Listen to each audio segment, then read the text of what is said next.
Bonjour à toutes et à tous. Aujourd'hui on va parler Star Wars, et plus précisément du personnage qui a porté cette saga pendant des années, Dark Vador. Dans cette vidéo nous allons vous présenter l'ascension de ce personnage et comment un si beau jeune homme a pu devenir un tas de ferraille. Alors pour tous ceux et celles qui connaissent pas Star Wars, déjà premièrement allez vous faire foutre, et deuxièmement laissez-moi vous expliquer les bases. Dans une galaxie éloignée de la nôtre, composée de millions de planètes abritant la vie, une force magique est présente chez une poignée de personnes. Et cette force magique elle est appelée la Force. Ouais, ils ont pas cherché bien loin. Et dans un monde où il y a des pouvoirs, vous vous doutez bien qu'il a pas fallu attendre longtemps avant qu'un connard les utilise pour faire n'importe quoi. Bref, les utilisateurs sont divisés en deux. Le côté lumineux assigné aux Jedi qui utilisent la force pour instaurer la paix et la justice dans la galaxie tout en travaillant sur leur maîtrise de soi. La moindre émotion de leur part pourrait les faire basculer du côté obscur de la force. Donc ils n'ont pas le droit d'être en colère, triste ou même aimés. Donc devant vous, vous avez techniquement les 3 Jedi les plus puissants de la galaxie. Et logiquement, vous avez juste les 3 plus gros puceaux de la galaxie.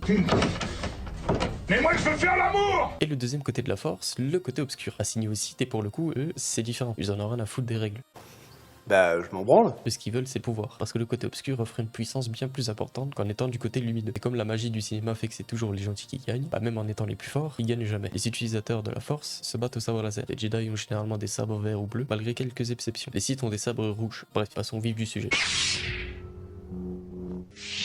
Une prophétie se fait annoncer dans la galaxie et se fait entendre par tout le monde. Elle décrit un futur proche. Un futur où un élu rétablira l'égalité dans la galaxie. C'est alors qu'Anakin va naître sur une planète désertique nommée Tatooine. Sa mère va accoucher sans avoir fait de rapport sexuel. La naissance d'Anakin vient alors d'un miracle. Ou alors elle avait juste pas envie d'avouer devant les caméras qu'elle avait tourné dans toute la galaxie. Alors qu'une guerre se fait rage entre la République Galactique associée à l'ordre Jedi et les séparatistes dirigés par les Sith, bref, les gentils contre les méchants, deux Jedi vont finir par trouver, dans le plus grand des hasards, Anakin et sa mère réduits à l'esclavage. Les deux Jedi vont sentir un potentiel énorme en Anakin et vont le ramener à l'ordre Jedi. Des théories vont naître disant que Anakin est l'élu de la prophétie. Anakin quitte sa planète natale ainsi que sa mère pour aller se faire entraîner par Obi-Wan Kenobi sur la planète Coruscant, capitale de la République Galactique. Plusieurs années plus tard, sans avoir vu sa mère, il va avoir des visions dans son sommeil où il va voir sa mère mourir. Anakin s'empresse de s'enfuir de Coruscant avec sa copine Padmé pour voler au secours de sa mère. Anakin trouva sa mère capturée par une tribu mais c'était trop tard, elle était morte. Une haine monta en lui et Anakin massacra le village, tuant hommes, femmes et enfants. Après ces événements, Anakin va finir par se marier avec Padmé. Elle va être nommée général de la République Galactique et va mener de nombreuses batailles avec son maître Obi-Wan. Après plusieurs batailles, Anakin va se lier d'amitié avec le chancelier Palpatine, un homme puissant de la République, dont cette amitié pourra lui permettre de monter en grade beaucoup plus vite. J'ai pris la décision de te nommer mon représentant personnel auprès du Conseil des Jedi.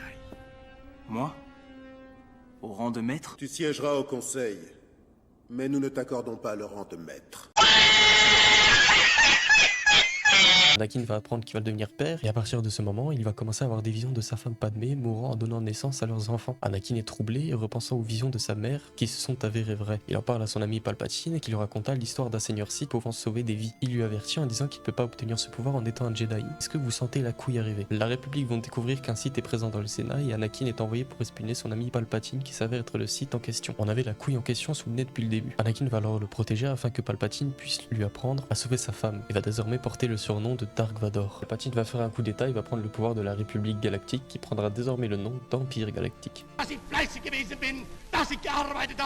Tous les Jedi sont massacrés sous l'ordre de l'empereur Palpatine. Pendant ce temps, Anakin exécute les enfants de Jedi. Dans ce massacre, Anakin retrouva Padmé, qui n'est pas seul. Du coup, Anakin n'est pas content, du coup il l'étrangle. Obi-Wan, l'ancien maître de Anakin, essaie de le raisonner. Anakin s'en tape une couille et engage le combat, qu'il finit par perdre. Bon, t'aurais pu faire un effort. Les brûlures infligées à son corps le détruisent, et l'empereur crée une armure sur mesure pour le maintenir en vie. Par ailleurs, il lui annonça la mort de Padmé lors de l'accouchement. La route qu'Anakin a choisie pour la sauver était finalement celle qui la condamna à la mort.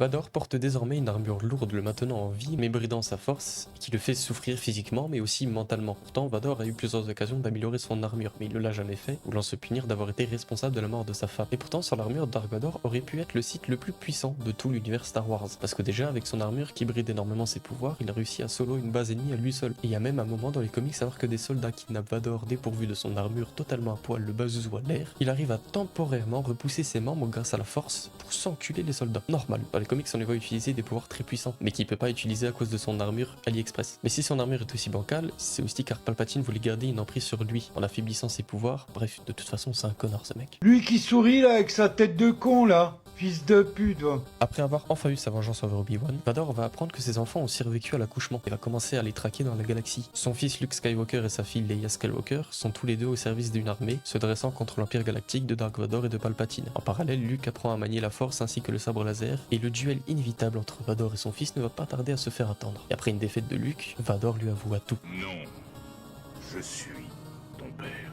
Alors que les rebelles continuent d'affronter et d'affaiblir l'Empire, Luke et Vador vont finalement se revoir, mais cette fois sans se battre. Luke implora son père pour qu'il redevienne gentil, mais il lui expliqua que c'est trop tard. Vador va finalement livrer son fils à l'empereur Palpatine et va lui ordonner de l'exécuter. Vador déclinant l'ordre, c'est Palpatine qui va le faire à sa place. Mais Vador s'interposa et se sacrifia en tuant Palpatine pour sauver son fils. Et Vador va finalement mourir dans les bras de Luke. Beaucoup pensent que l'élu n'était pas Anakin, mais bien Luke, car c'est lui qui se débarrasse des méchants. Mais ce que vous avez pas compris, c'est que l'élu devait rétablir l'équilibre. Et c'est parfaitement ce qu'a fait Anakin en se débarrassant de tous les Jedi, mais aussi de tous les Sith. Plus de gentils, plus de méchants, plus de batailles, plus de guerre, juste une galaxie paisible, habitée par des personnes qui peuvent enfin savourer la tranquillité. Mais ça, c'était avant le rachat de Star Wars par Disney. Bande de connards.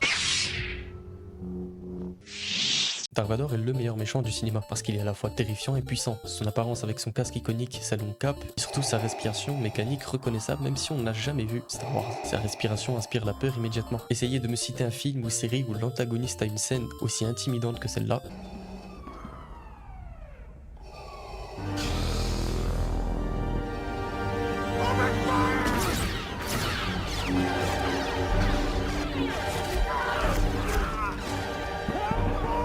Pas moi non plus. Et surtout le plus important, si Dark Vador est aussi connu, c'est surtout parce que Star Wars c'est super vieux. Le premier Star Wars est sorti en 1977 et il a marqué les esprits de tout le monde. Ma mère le connaît, mon père le connaît, ma grand-mère le connaît, mon arrière-grand-mère le connaît et Napoléon le connaît. C'est une figure iconique du cinéma. Il a une maîtrise parfaite du sabre laser et de la force, capable de vaincre presque tous ses ennemis. Vador est aussi un stratège expérimenté, mais derrière cette armure se cache un homme brisé, prisonnier de ses choix et de sa douleur, ce qui le rend complexe et fascinant. On a vu Anakin sous tous les angles, de sa chute à sa rédemption. Pas moins de 7 films, 4 séries, 4 jeux et plus d'une centaine de numéros de comics, ce qui en fait l'un des personnages les mieux développés de la pop culture. Bref les amis, j'espère que cette vidéo vous a plu. Moi en tout cas, Je me suis régalé. si la vidéo vous a plu, n'hésitez pas à liker, commenter, partager, ça me ferait énormément plaisir. Je vous rappelle que j'essaye d'avoir les 1000 abonnés avant 2026 et nous on se retrouve dans quelques semaines pour une prochaine vidéo. Ciao ciao.